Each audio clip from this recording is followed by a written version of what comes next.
సర్వాధికారియు నిరంతర స్తోత్రార్హుడు యేసుక్రీస్తు ప్రభు వారి ప్రశస్త నామంలో ఉదయకాలపు వర్తమానాల కొరకు ఎదురు చూస్తున్న మీ అందరికీ ఇమాన్యుయల్ మినిస్ట్రీస్ తరపున మా శుభాభివందనాలు తెలియజేస్తున్నాను. క్రీస్తునందు మాకు అత్యంత ప్రియమైన దైవజనాగమ ఉపవాస ప్రార్థనల 14వ రోజు. గడిచిన 13 రోజులు ఒక పండగ దినాలుగా ప్రభు జరిగిస్తూ వచ్చారు. ఎక్కడెక్కడి నుంచో బహుదూర ప్రాంతాల నుంచి వేలాది కొలది ప్రజలు మందిరానికి వచ్చి ఉపవాస ప్రార్థనలో పాలిభాగస్తులు అవుతున్నారు.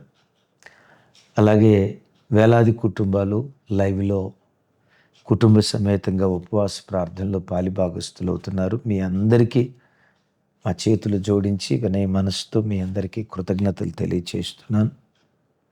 డైలీ ఎర్లీ మార్నింగ్ మెసేజెస్ వినే కుటుంబాలు, అనేక కుటుంబాలు ఉపవాసం ఉండి మాతో కలిసి ప్రార్థనలో పాలిభాగస్తులు అవుతున్నారు. ఒకవేళ మీరు ఇంకా పాలిభాగస్తులు కాకపోతే జస్ట్ ఇంకా 7 రోజులు మాత్రమే ఉంది. 21 దినాలు ఉపవాస ప్రార్థనలు ఎప్పుడా అని ఎదురు చూస్తూ ఉన్న దినాలు రానే వచ్చాయి. 14 రోజులు ఆల్మోస్ట్ అయిపోయినట్లే. ఇంకా 7 రోజులు మాత్రమే ఉన్నాయి. మీకు ఏమాత్రం అవకాశం ఉన్నా ఈ మిగిలిన 7 దినాలు ఉపవాస ప్రార్థనలో కుటుంబాలుగా పాలిభాగస్తులు కాగలరు.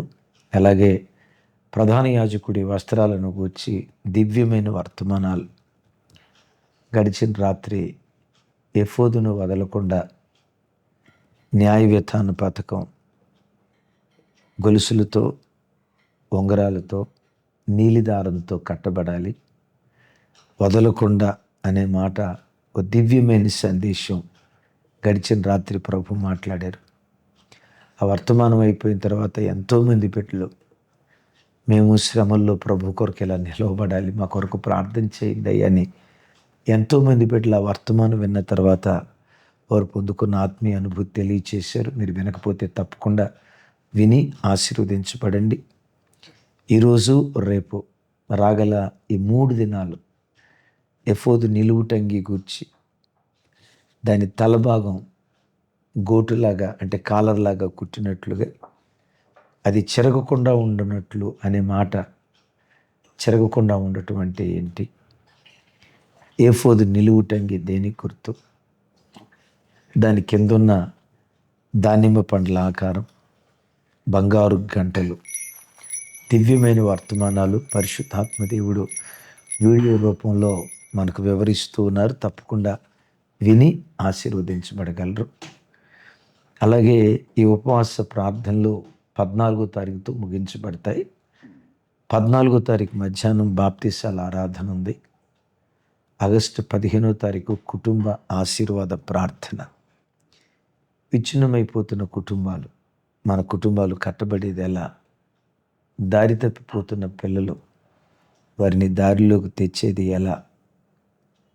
శాంతి సమాధానాలు అడుగంటిపోతున్న కుటుంబాలు, సమాధానంతో మన కుటుంబాలు కట్టుకునేది ఎలా? రాబోయే తరాన్ని ప్రభు కొరకు సిద్ధపరిచేది ఎలా? ఇలా ఎన్నో అంశాలతో యవనస్తులను, కుటుంబాలను కట్టే దివ్యమైన వర్తమానాలు పరిశుద్ధాత్మ దేవుడు సిద్ధపరిచారు.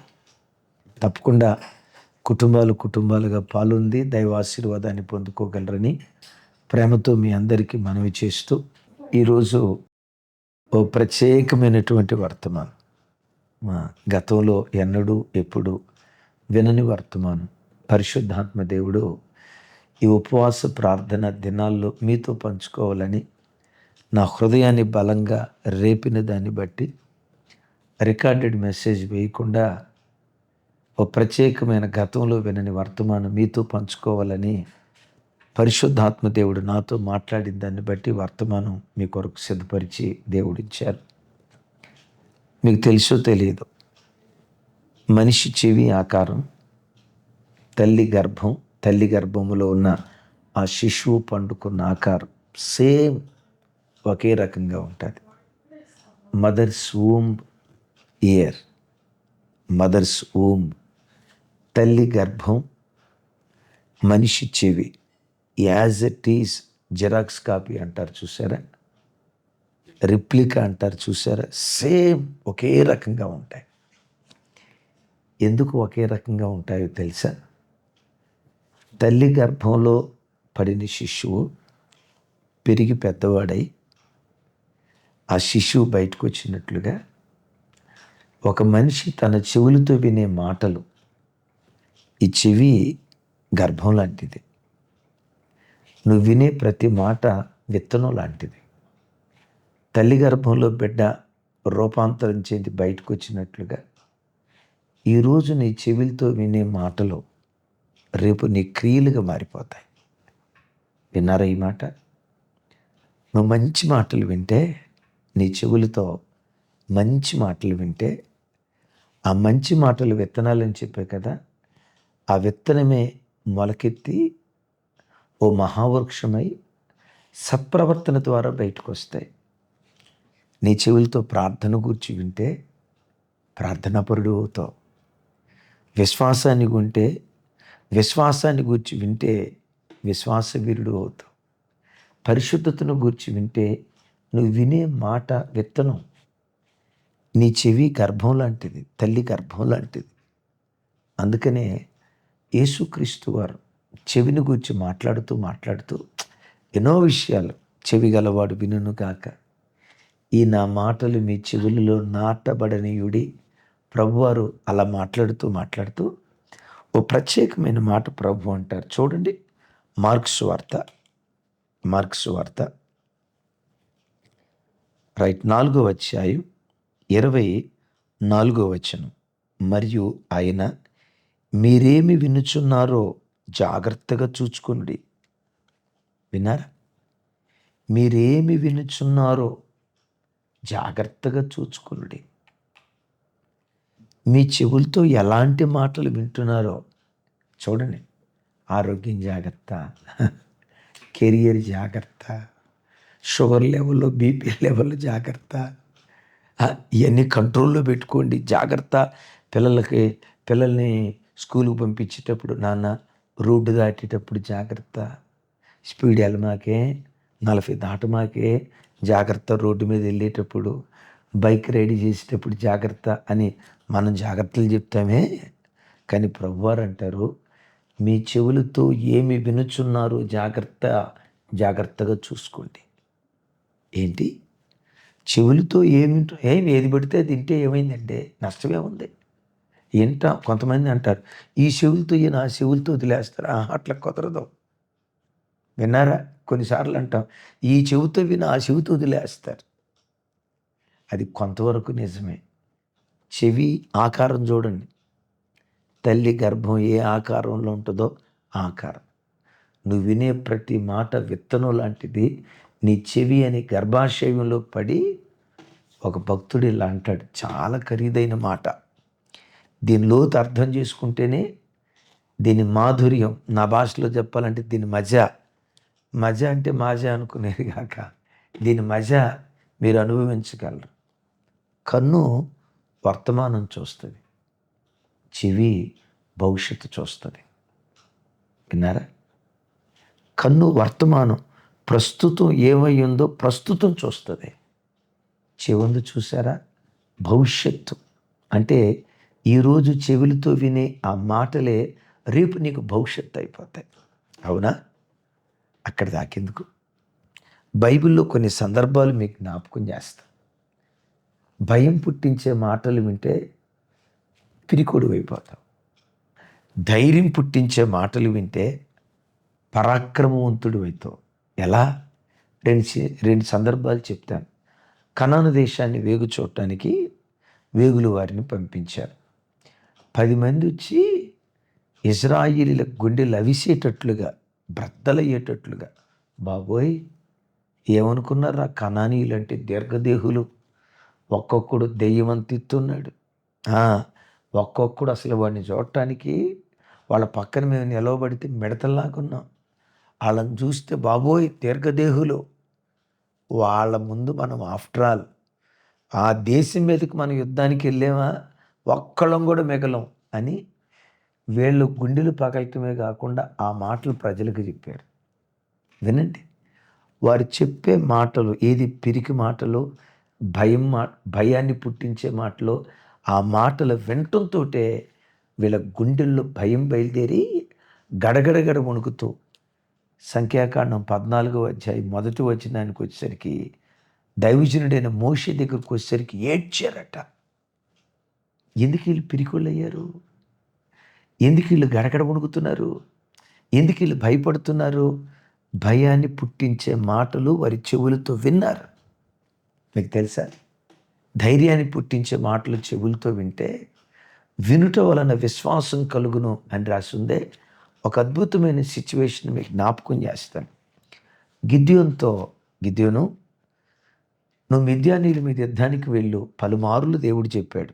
నా వల్ల కాదయ్యా, నా వల్ల కాదు, నా కుటుంబం ఏర్పాటిది, సరే యుద్ధానికి పంపిస్తాను అంటున్నావు కదా, నాకు సూచనలు చూపించు అన్నారు. సరే, బండలో నుంచి అగ్ని రావటం, మంచు కురవటం, ఇన్ని చేసిన గిద్యోను కొంతే బలపడ్డాడు.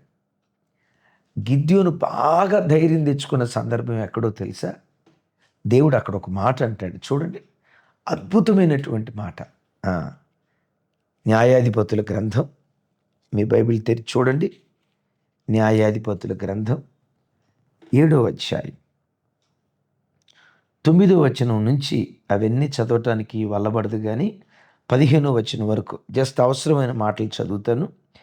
ఆ రాత్రి యెహోవా అతనితో ఇట్లనెను, నీవు లేచి దండు మీదకు పొమ్ము, నీ చేతికి దాన్ని అప్పగించెదను.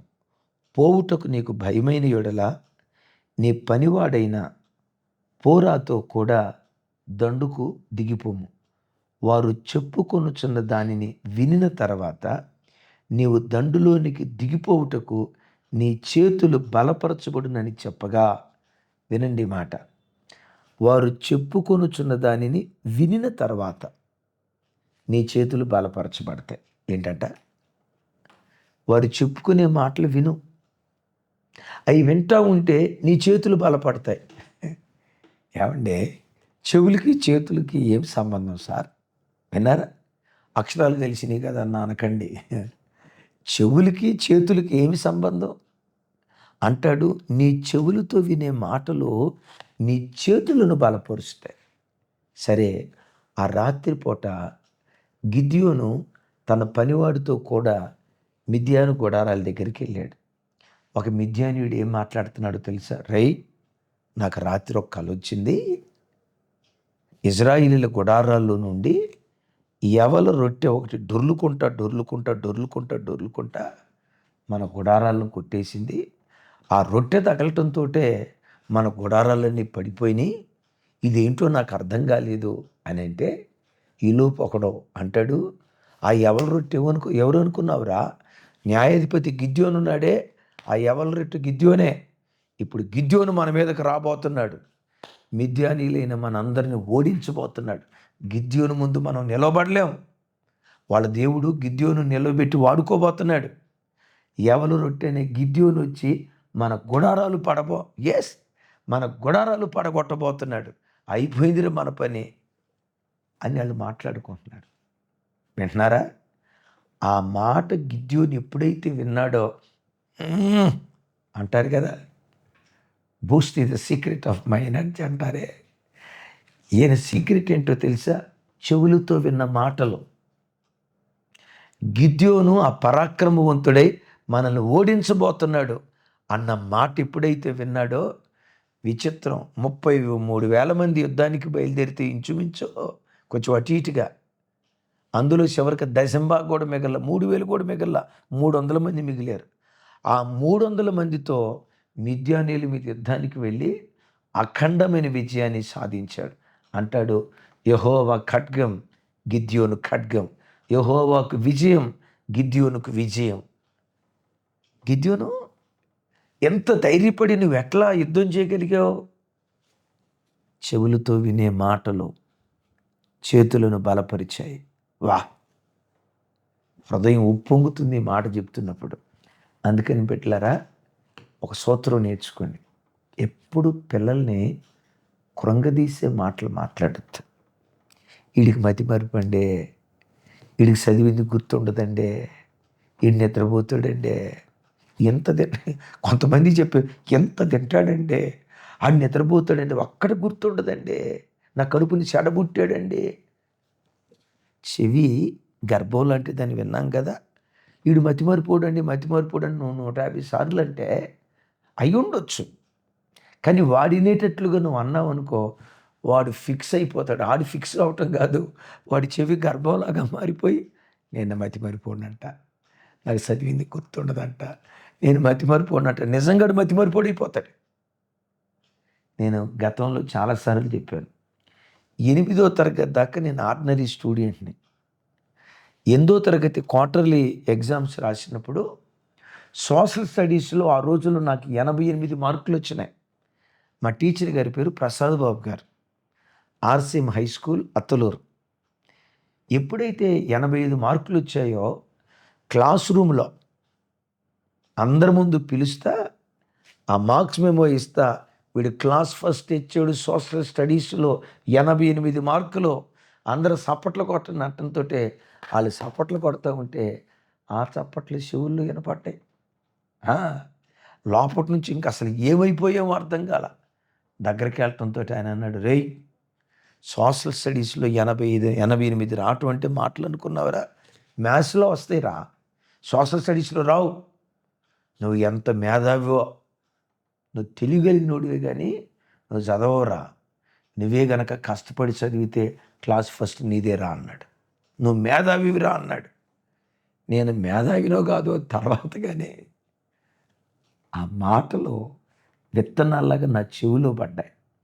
ఆ మార్కులు తీసుకొని బయటికి వెళ్తే మా స్కూల్ అటెండరు నన్ను చూసి అన్నాడు, వీడి తలకాయ చూసినప్పుడే అనుకున్నా వీడి మేధావని, ఎంతలా ఉంది తలకాయ.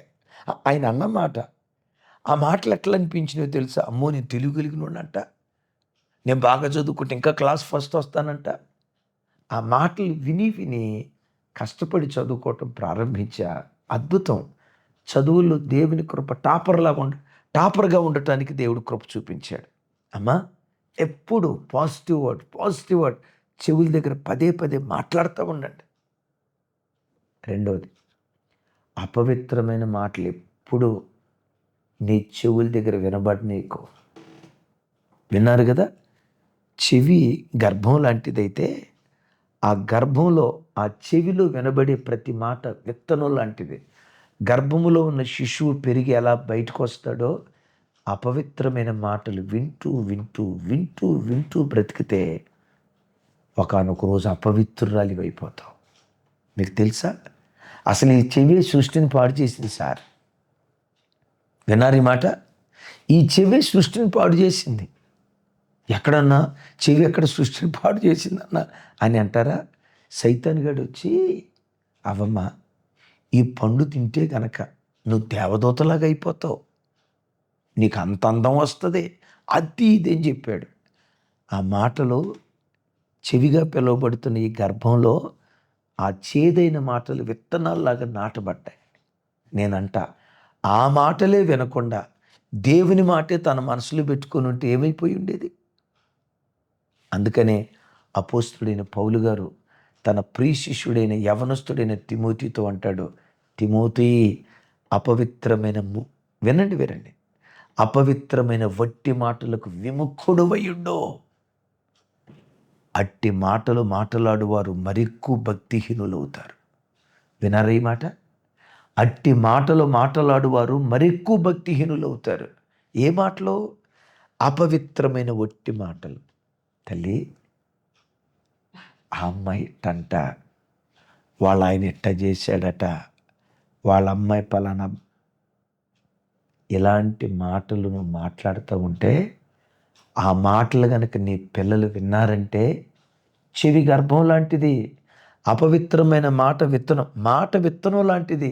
అపవిత్రమైన మాటలు వారి చెవుల్లో నాటబడితే అవి వింటూ వింటూ పిల్లలు అపవిత్రులైపోతారు. విన్నారా మాట? అందుకనే ఎప్పుడు నీ చెవులతో ఒక అపవిత్రమైన మాట వినటానికి ప్రయత్నం చేయకు. ఒకవేళ విన్నావా, అది విత్తనం. నేను కూడా చేస్తే బాగుండు, నేను అసలు ఎట్లా ఒక లేనిపోయిన దురాశలు నీలో బయలుదేరట, గర్భంలో శిశువు ఎదిగినట్లుగా ఆ అపవిత్రపు కోరికలు నీలో రగలటానికి ప్రమాదం ఉంది, జాగ్రత్త. అందుకనే అయిలరా, ముగింపులో ఒక మాట చెప్తాను. ఈ చెవి విషయమై ముగింపులో ఒక అద్భుతమైన మాట చెప్తాను. మీరు ఎరుగుదురా, రాహాబు అపవిత్రురాలే, వేశ్యే. కానీ ఒకానొక రోజు దేవుడైన యెహోవాని గూర్చి విందే. చూడండి ఆ మాట. యెహోషువ గ్రంథం 2వ అధ్యాయం 10వ వచనం నుంచి, మీరు ఐగుప్తు దేశంలో నుండి వచ్చినప్పుడు మీ ఎదుట యెహోవా ఎర్ర సముద్రపు నీరును ఎలాగూ ఆరిపోజేసెనో, యొర్దాను తీరమునున్న అమోరీల 2 రాజులైన సీహోనుకును ఓగునుకును మీరేమి చేసితిరో, అనగా మీరు వారిని ఎలాగూ నిర్మూలన చేసితిరో ఆ సంగతి మేము వింటిమి. మేము వినినప్పుడు మా గుండెలు కరిగిపోయిను. మీ దేవుడైన యెహోవా పైన ఆకాశమందును క్రింద భూమి యందును దేవుడే. మీ ఎదుట ఎట్టి మనుషునికైనను ధైర్యము ఏమాత్రము ఉండదు. అయ్యా, మీ దేవుడు ఏం చేశాడో ఆ మాటలు మేము విన్నాం. ఎర్ర సముద్రాన్ని ఎట్లా పాయలు చేసి ఆవిరేటట్లుగా చేశాడో మేము విన్నాం. మీరు అమోరీల రాజులు ఓగును సీహోనుకు ఏం చేశారో విన్నాం. అంటే దేవుని కార్యాలు, దేవుని ప్రజల కార్యాలు చెవులారా విందట రాహాబు. చెడ్డదే. కానీ విచిత్రం తెలుసా? వినుట వలన విశ్వాసం కలుగును అని వ్రాయబడి ఉందే. ఎప్పుడైతే విందో గుండెలు కరిగిపోయి దేవుని గురించి స్టేట్మెంట్ ఇస్తుంది. ఆకాశం క్రిందైనా భూమికి పైనైనా యెహోవాయే దేవుడు. మీ దేవుడు తప్ప ఇంకొక దేవుడు లేడు. నాకు ఆ దేవుడు కావాలని వేశ్య నీతిమంతురాలైపోయింది. ఒకరోజు నేను ఒక తల్లి ప్రార్థన గురించి విన్నాను. రోజుకొచ్చి 8 గంటలు ప్రార్థన చేస్తాట. విన్నారా? 8:30 గంటలు ప్రార్థన చేస్తాట. ఆ మాట వినటంతో సేవకుడిగా నాకు అనిపించింది, ఒక విశ్వాసే 8:30 గంటలు ప్రార్థన చేస్తే సేవకుడిగా నేను ఎంతసేపు ప్రార్థన చేయాలి? నేను విన్న వార్త నా ప్రార్థన జీవితాన్ని బలపరిచింది, నా ఆత్మీయ జీవితాన్ని బలపరిచింది. ఒక విశ్వాసై రోజుకొచ్చి 8:30 గంటలు ప్రార్థన చేస్తే ఒక దైవజనుడిగా నేను ఎన్ని గంటలు ప్రార్థన చేస్తున్నాను? విన్న వార్త నా భక్తి జీవితం, నా ప్రార్థన జీవితం, నా ఉపవాస జీవితాన్ని దేవుడు బలపరిచాడు.